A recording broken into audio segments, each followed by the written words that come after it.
Get started Node.js course. First of all, go to the nodejs.org website. Then click on LTS version. Once setup is downloaded, run the setup. Click on next. Then click on I accept the license agreement. Then click on next. Don't change the address. Keep all settings as it is. Next, and hit install.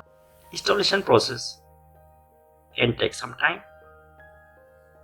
Node.js installation process completed. Now click on finish. Let's check Node.js version.